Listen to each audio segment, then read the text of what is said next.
I'm going to show you now the second bonus that I told you. I am going to take this painting, actually this photograph of a bride, and because she was captured in the way that she was, and it's outdoors, and something about the way she's standing and the greenery just reminded me of a Monet, and I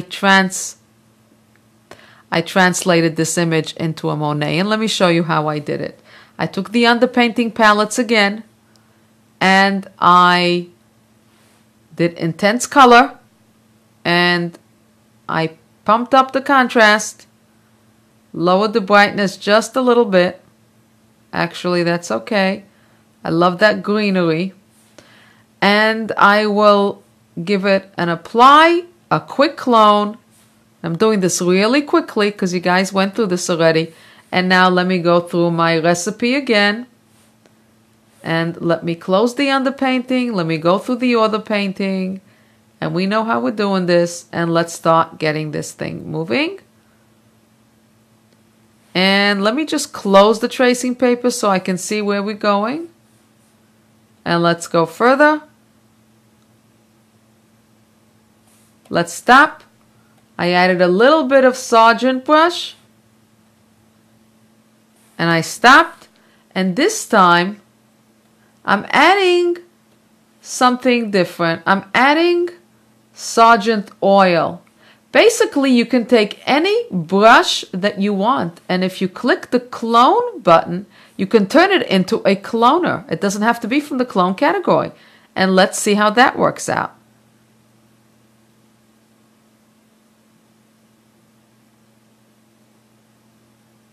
I like the brushes, the brush strokes that it's giving me here. And I'm going to stop.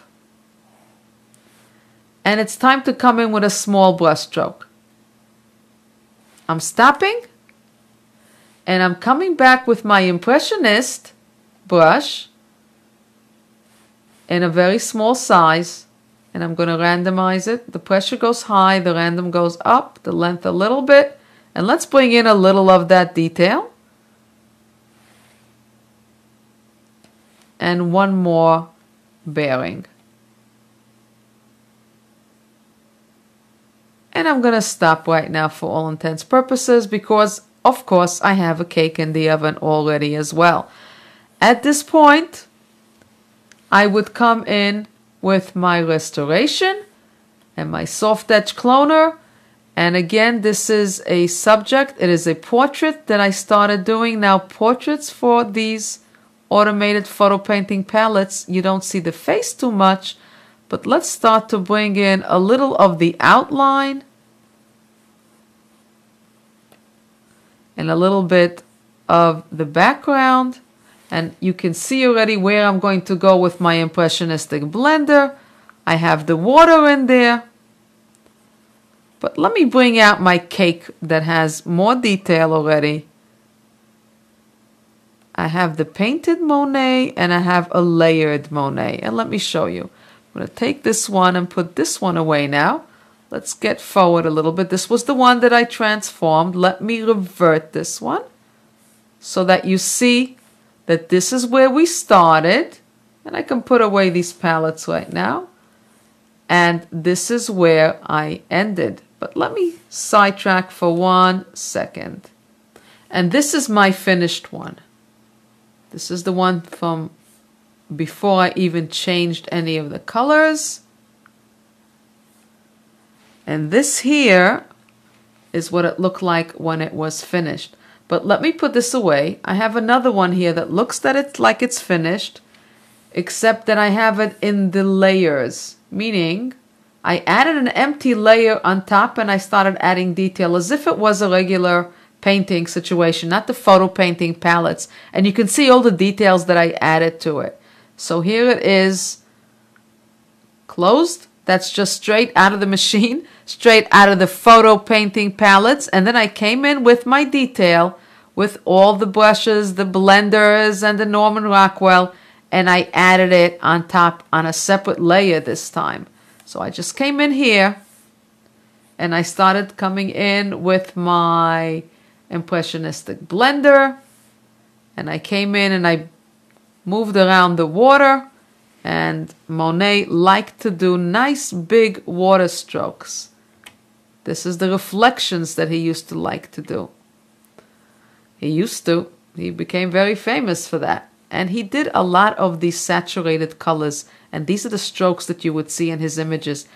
And if you take a look, I love to look at his work. I just was in San Francisco this summer, and there was a beautiful, beautiful show with his work. And these are the colors that I saw. Look at all these beautiful colors. Look at that.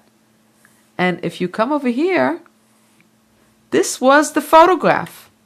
This was the photograph, and this is the painting. Okay? And how did I get all these colors? I took this image and I took the photo painting palettes. And very simple, guys.